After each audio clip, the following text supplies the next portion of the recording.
So the name of the speech is The Impact of Roe versus Wade.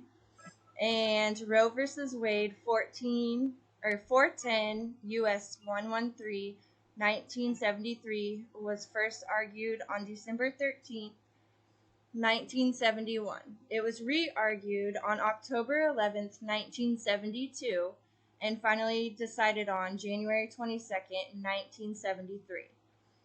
In 1969, Norman McCorvey, also known as Jane Roe, according to the court documents, was a single Texas resident who wanted to terminate an unwanted pregnancy after two previous pregnancies where the babies were given up for adoption at birth. At that time, abortion was only legal if the mother's life was in danger. After trying, hold on.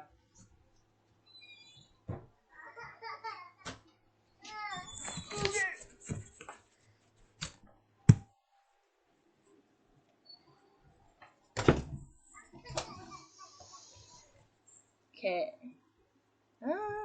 After trying and unsuccessfully being able to get an abortion in Texas due to half of her life not being in danger, Roe referred to Texas attorneys Linda Coffey and Sharon Weddington, who decided they would challenge anti-abortion laws and started stating that Texas laws violated her rights or privacy protected by the First, Fourth, and Fifth, Ninth, and 14th Amendments. In 1970, the attorneys filed a lawsuit against Henry Wade, the district attorneys of Dallas County, on her behalf of Roe and any other women who were or might become pregnant, and wanted to consider all options. Texas District Court ruled that the abortion ban was illegal due to the violation constitutional rights to privacy. Wade declared that he would still prosecute doctors who performed abortions later in the appeal, and on January 22nd, 1973, the Supreme Court, in a decision of 7-2, struck down the Texas law banning abortion, legalizing it nationwide. The court divided pregnancy into 3 12-week trimesters. Within the first trimester, it would be completely up to the mother whether to abort. In the second trimester, the government can regulate but not ban abortion to protect the mother's life. Finally, in the third trimester, the government can prohibit abortion to protect the fetus's life that can live outside of the mother's body, except if the mother's health is in danger. This decision has divided the United States and is still debated.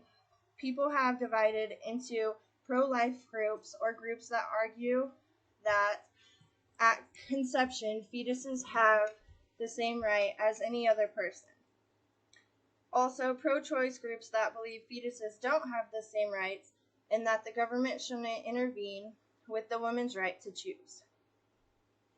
As of right now, the Supreme Courts are trying to overturn Roe versus Wade, giving each state the opportunity to outlaw abortions according to a draft opinion report.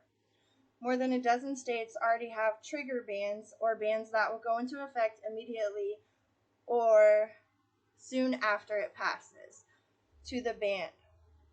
5 other states have abortion bans still in place since before Roe went into effect in 1973.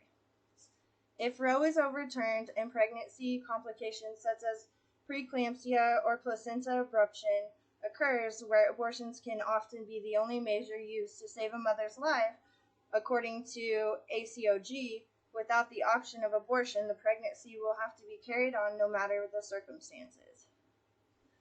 Many think Roe versus Wade as the case that legalizes abortion, which is not exactly true. What it did do was change the ways the states regulate abortion.